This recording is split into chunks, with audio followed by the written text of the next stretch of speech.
que está dentro de você. Aí, dom é uma coisa e competência é outra.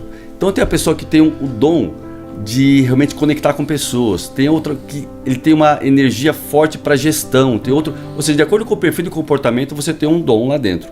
Que você se dá melhor em uma área. Você pode perceber, tem um empreendedor que ele é muito visionário. Ele sai sempre buscando muita coisa, tem grandes ideias. Tem outro empreendedor, se você quiser montar uma empresa para faturar seu primeiro milhão, você não vai faturar seu primeiro milhão.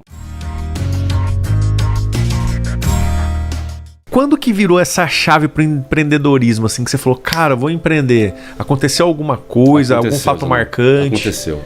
Eu tive uma grande crise de estresse trabalhando, porque eu trabalhava e não tinha propósito. Eu trocava tempo por dinheiro. Eu era muito eficiente no que eu fazia, tanto é que eu cheguei a diretor de uma multinacional, só que eu trocava tempo por dinheiro. E se você ficar trocando tempo por dinheiro e achar que tudo é na força do seu braço, quando existe algo maior, não importa se você empreende, não importa se você é CLT, você vai ter problemas. E eu tive uma grande crise de estresse. E aí, onde eu saí dessa crise de estresse? Eu fui uma vez só no psicólogo, uma consulta única. E eu fui lá para ele passar a mão na minha cabeça.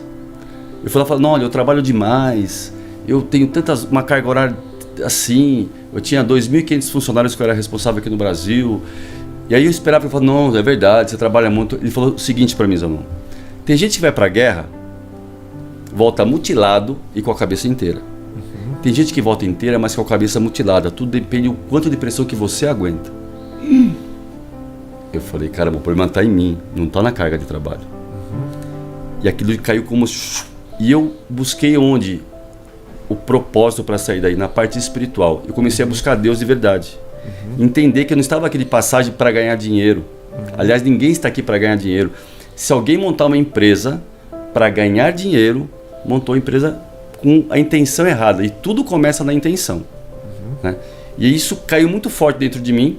Eu falei, não, então eu vou empreender, mas eu quero empreender de uma maneira diferente. Eu quero empreender da forma que eu estou tendo esse contato agora com algo muito maior.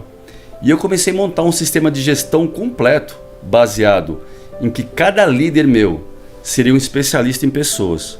E que todo mundo que viesse para a minha empresa seria transformado com o objetivo. Todo mundo que trabalha aqui, ele vai sair melhor do que já entrou. E todo o sucesso eu devo a isso. A realmente amar pessoas e entender que a minha empresa também seria um lugar para que cada funcionário pudesse cumprir o propósito dele dentro da empresa. Show de bola. Bora falar dos pilares para a pessoa poder faturar o primeiro milhão? Vamos Na lá. sua visão, quais são assim os 3 pilares fundamentais para qualquer empresa, qualquer pessoa que for empreender faturar o seu primeiro milhão? Vamos lá. Como eu falei, a primeira coisa começa pela intenção. Veja bem, se você vai montar uma empresa, se você quiser montar uma empresa para faturar seu primeiro milhão, você não vai faturar seu primeiro milhão. O que você tem que achar? Realmente, qual que é o seu talento? Começa por aí. Se você vai empreender, tem que olhar para dentro, ter a capacidade, a coragem de olhar para dentro e saber em que eu sou bom de verdade, qual que é o dom que Deus me deu e que o mundo precisa. Porque pode reparar, Zanon, no contrato social de qualquer empresa não tem o KINAI e ganhar dinheiro. Não existe. O que você põe, a primeira coisa é a razão social, ou seja, qual que é a razão que você vai existir para a sociedade? Então, tudo parte daí. Se você de verdade entender o que você vai fazer aqui, qual que é o dom que você tem e o que o mundo precisa, as startups falam muito sobre isso. Qual que é a dor que você vai tirar do mercado? E o pessoal ficar procurando essa dor fora, o que eu vou fazer? Não, tá dentro. Porque a hora que você souber quem você é de verdade, qual que é o seu dom, você pode ter certeza que o mundo precisa do que tem aí dentro. Então, essa é a primeira coisa.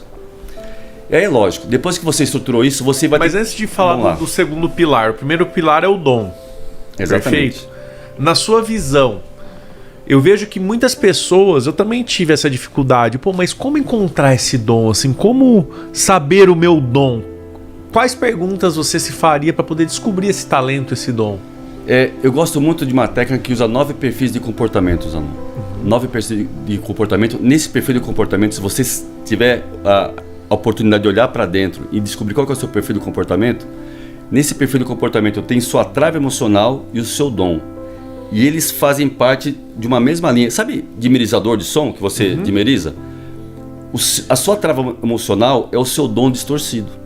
E cada perfil de comportamento tem um tipo de dom que tá dentro de você. Aí, dom é uma coisa e competência é outra. Então, tem a pessoa que tem o dom de realmente conectar com pessoas. Tem outra que ele tem uma energia forte para gestão. Tem outro, ou seja, de acordo com o perfil de comportamento, você tem um dom lá dentro. Que você se dá melhor em uma área. Você pode perceber, tem um empreendedor que ele é muito visionário. Ele sai sempre buscando muita coisa, tem grandes ideias. Tem outro empreendedor que ele é aquela pessoa que ele tem a facilidade para implementar ideias. Então ele consegue pegar uma ideia e implementar como ninguém. E tem outro empreendedor que ele é muito gerenciador. Ele gerencia muito bem, ou seja, num desses 3 perfis as pessoas se encaixam. Isso é uma coisa. Agora, lógico que tem que ter a competência. Porque você vai ter que ser especialista em alguma coisa. Veja bem, Deus nos fez como um grande corpo. E a economia se movimenta com especialistas. Por exemplo, você é um grande especialista em franquias. Se eu quero fazer minha empresa escalar, eu vou vir até você, porque você tem uma grande especialidade. Além de um dom que você tem uma grande especialidade. Eu posso ter outra especialidade, por exemplo, em logística. E você precisa do que eu tenho. E essa grande troca, essa grande é que faz a economia se movimentar. Então Deus já fez isso de propósito, que as pessoas vão ter especialidades diferentes, dons diferentes, que é para a economia movimentar. E aí, quando eu encontro valor no que você tem, eu estou disposto a dar um valor em dinheiro por isso. Agora, se você não tem valor, ou seja, se você não sabe quem você é, o seu grande dom, e não tem uma grande competência, eu não vejo valor no que você faz. Logo, eu não estou disposto a dar um valor em dinheiro por isso. E o dinheiro nada mais é do que é o valor agregado. Por isso que eu sempre pergunto para as pessoas assim, quanto você acha que você merece ganhar por mês? As pessoas colocam quantias assim astronômicas. Eu falei, então tá, por quê? Aí já vem um silêncio. Já vem um silêncio. Eu falo, ó, o valor que você merece ganhar por mês é o valor que você agrega para o mercado. Então não adianta você achar que você merece muito porque você é esforçado. O mercado não paga esforço. Se o mercado pagasse esforço, eu poderia simplesmente pagar minhas contas com esforço. Olha, minha empresa não faturou muito esse mês aqui, mas eu me esforcei muito. Ó, posso pagar imposto com esforço? Não.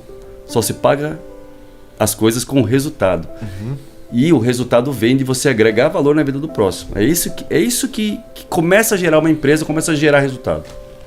Show, cara, perfeito, perfeito. Eu concordo, né? Porque você vê algumas pessoas que não adianta. Eu não sou um cara cômico, por exemplo. Eu jamais poderia trabalhar com comédia. Sim. Fazer um stand-up, porque eu iria. O que as pessoas iam dar risada de mim. Ia ficar caricato. Né? Eu iria me frustrar. Mas isso não significa que eu não sou bom em algo.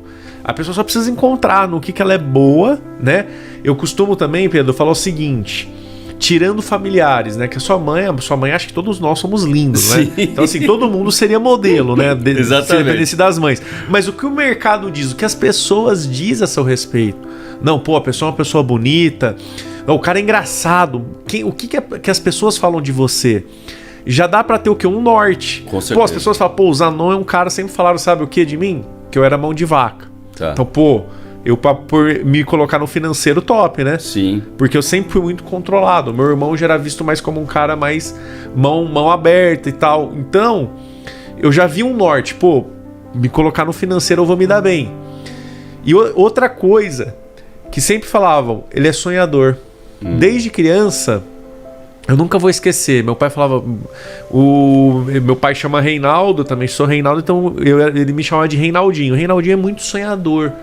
Então, cara, eu falei, pô, se eu sou sonhador, né? Se eu tenho controle de finanças, assim, eu sou mão de vaca, eu posso empreender. Porque para empreender você tem que ter o quê? Sim. Visão, né? Sonhar grande, porque a gente é do tamanho que a gente sonha que a gente Exatamente. é. E também controlar aquilo, porque não adianta nada você faturar 1 milhão por mês e gastar 1,50 milhão, né? Exatamente. Eu prefiro faturar 100 mil, gastar 20 para faturar esses 100 mil e sobrar 80 no meu bolso, Com né? certeza. Então, show de bola. E o segundo pilar, na tua visão? Então, depois que você realmente conseguiu essa parte de dom e especialidade, e aí você vai ter que ser um ótimo gestor de processos. Veja bem, quando você vai montar uma empresa, você tem que ter mapeado os processos, até para você poder contratar as pessoas corretas para cada tipo de processo. E fatalmente, quando eu falo de gestão de processos, você vai ter que delinear o que a sua empresa vai precisar, de que forma que isso vai funcionar. Então você tem que ter seus processos mapeados. Quando eu falo processo, é procedimento mesmo. Como vai funcionar cada parte da sua empresa?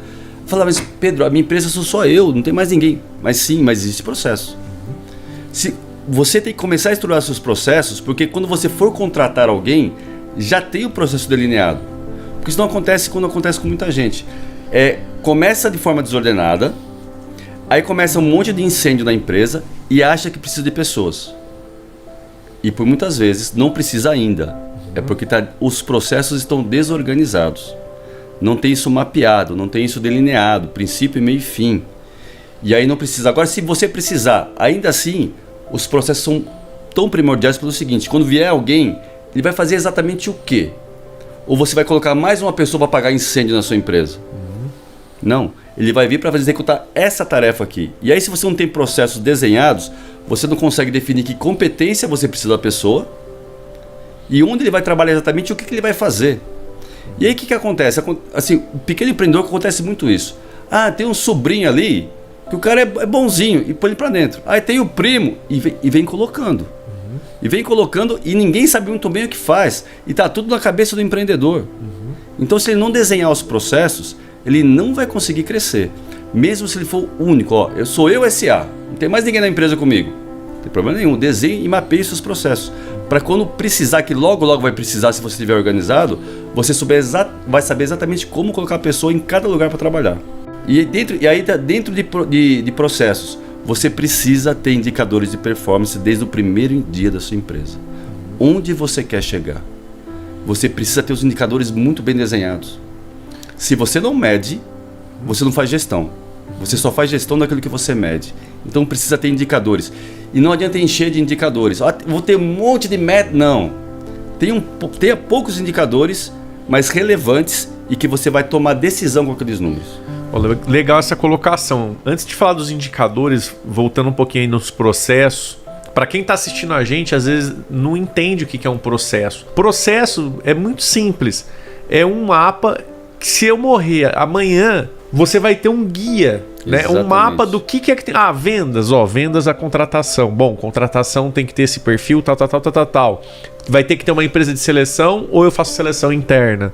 Isso tem que estar tudo desenhado, porque para não ficar na mão do Reinaldo, na mão do Gustavo, porque o objetivo de uma grande empresa é que essa empresa se vai perpetuar por séculos. E uma hora eu não vou estar mais aqui. Às vezes eu não sei nem se vai ser da minha família. Pode ser que vai ser vendida a minha empresa. Exatamente. Aliás, todo negócio um dia você escala ele para vender, né? Assim como você fez o seu. Exatamente, a melhor coisa. E vou falar, Reinaldo, assim, quando alguém for desenhar um processo da empresa, ele tem que sempre desenhar o processo olhando para a necessidade do cliente. Vou dar um exemplo simples aqui. Sei lá, restaurante Aquilo. Quero que eu mostrar o restaurante Aquilo. Aqui, por exemplo, nós estamos num prédio comercial aqui, que um restaurante Aquilo aqui vai matar a dor de muita gente. Porque vão ter vários funcionários aqui que precisam sair para almoçar, comer rápido e voltar. Eu falei tem 40 minutos para comer de repente. Como é que ele vai estruturar o processo de um restaurante Aquilo? Veja bem, ele vai pensar, peraí, o que meus clientes precisam? Comer rápido, a um preço legal, né? E se eu estruturar uma fila só aqui no meu restaurante, vai ficar uma fila enorme. Peraí, e se eu tiver 4 balcões de atendimento onde as pessoas chegam e já saem rápido do outro lado? Ou seja, ele vai estruturar o processo dele de acordo com a intenção e a dor que ele quer matar no mercado. Isso que traz sucesso. E para quem está começando, que é um microempreendedor e não tem processo nenhum, quais seriam os 5 principais processos a ser desenhado? Olha, primeira coisa, você precisa definir a sua parte operacional. Vamos supor, se você vende pipoca, como que é o processo para você produzir, comprar, ou seja, toda a parte operacional do seu carrinho de pipoca, por exemplo. E falar, mas pipoca, Pedro, existe empreendedor, por exemplo, tem o Valdir lá de Curitiba, o Valdir de Pipoca, já ouviu falar dele? Já ouvi falar, famoso. Ele tem franquia hoje em dia. Então, ou seja, porque ele é estruturado e organizado. Porque tem processo. Tem processo. Como eu trabalho com franquia, eu entendo bastante disso aí. Não tem como você franquear sem processo. O processo faz parte do franqueamento. A gente tem a Zanon Expand, que a gente transforma negócios em franquias. Então a gente fica 6 meses estruturando o quê? Os processos. Exatamente. Como é que funciona? Aí o consultor vai, mas e aí? E se apertar isso aqui? Se fizer isso? Aí você vai desenhando os processos, Porque quando um franqueado compra um negócio, ele compra um modelo pronto, né? Ele tem que ter um manual operacional. Porque a franquia é a multiplicação de uma célula perfeita, né, Zanon? Sim. E se quem está começando pequeno é uma pequena célula, não é um grande corpo ainda. Então a parte operacional é a primeira coisa. Segunda parte, a parte financeira. Você tem que ter processo na sua parte financeira, desenhado. Quanto que você vai tirar para você por mês? Quanto que é separado para cada área de custo da sua pequena empresa? Você não pode começar o seu mês com uma surpresa. Quanto que eu vou gastar no final desse mês? Não sei, vamos deixar o mês rolar? Não. Você tem que planejar o seu mês antes de começar. E aí, cada centavo que vai sair da sua empresa, você fala, opa, a conta aqui de manutenção, eu tenho R$1.000 para gastar aqui. Então, gastei... acabou. Então, ó, essa manutenção agora eu posso deixar para o próximo mês? Vou ter que deixar, porque meu budget aqui já estourou. Ou seja, você vai definir contas por cada área da sua empresa antes de começar o mês. E aí, no decorrer do mês, você vai fazer a gestão financeira da sua... E é simples. É você planejar o mês antes de começar. Eu planejo assim as metas do ano, tá? E eu planejo 3 meses para frente no máximo hoje em dia, porque muda muito. Então um pequeno empreendedor, vou falar, se todo pequeno empreendedor planejasse um mês, seria maravilhoso, porque a maioria não consegue planejar nenhum mês. Com certeza. E falando de planejamento, vamos falar um pouquinho dos indicadores. Eu costumo dizer o seguinte: o indicador, ele é igual a um Boeing. Um Boeing é um avião bom? Excelente. Voa rápido? Voa rápido. É pressurizado? Sobe a 40 mil pés? Sobe a 40 mil pés. Mas o que chama atenção na aviação, que até as crianças ficam encantadas, é a cabine de comando. Tá. Você chega lá, é tudo lindo, maravilhoso, cheio de botãozinho daqui, dali. Cara, quem não entende fala, meu, como que o cara consegue? Mas cada botão daquele é um indicador. Por exemplo, tem botão que vai medir a temperatura do motor, se o motor está funcionando tudo certinho. Tem um outro que vai o quê? Mostrar se tem tráfego perto, se você corre risco de colidir ou não. Tem um que mostra a altitude, a velocidade, Sim. Ou seja, tudo detalhado. Por um Boeing voar alto e rápido, ele tem que ter vários indicadores. Sim. Assim como o seu negócio. Se você quer voar rápido e alto, você precisa ter vários indicadores. Sim. Que é como você falou, não tem como medir algo se eu não tenho como mensurar. Exatamente. E assim, eu indico 4 classes de indicadores. Um é indicador de cliente, ou seja, você medir como é que está a satisfação do seu cliente. Aí você vai ter um indicador financeiro, um indicador de processo e um indicador de pessoas. Ou seja, o engajamento da sua equipe. Se você tiver 4 indicadores para começar, já está ótimo. Não precisa mais do que isso. Se você tiver muitos indicadores, você pode se perder em tanto número e não vai conseguir fazer a gestão disso. E você usa algum sistema para controlar esses indicadores? Quem está começando, às vezes, não tem tanta grana, às vezes, para usar um sistema tão avançado. Você indicaria algum? Assim, qual que é o básico? Como que... Olha, vou controlar o quê? Numa planilha de Excel? Alguém vai alimentando? Você pode começar numa planilha de Excel, Zanon. Não precisa de um sistema. O importante é você medir. Eu sempre falo que tudo que eu falo, eu busco base bíblica também. Deus fez o homem e viu que era bom. Fez os animais e viu que era bom. O próprio Deus gerou o indicador e foi checar para ver se era bom. Entendeu? Então você precisa fazer e checar, e pode ser simples. Uma planilha Excel é suficiente para isso. Tem um estudo que foi feito numa empresa inglesa, uma linha de produção, tá? Que não tinha controle, tinha uma produtividade. E aí eles simplesmente colocaram algumas pessoas na linha de produção com uma camiseta escrito monitor, com uma prancheta na mão. Não estava medindo nada. A produtividade aumentou em 16%. Uau. Então precisa medir. Se você medir de verdade, olhar e colocar energia, porque não é só o medir, sabe, Zanon? É você colocar energia onde você está olhando. Onde você olha e coloca energia, aquilo cresce. Não tem como. Então se você medir, olhar, acompanhar e fazer a gestão, aquilo cresce. Porque além de você olhar com números, você consegue tomar a decisão correta, tá? Você colocando energia, aquilo movimenta. O seu sonho é alimentado pela sua atenção.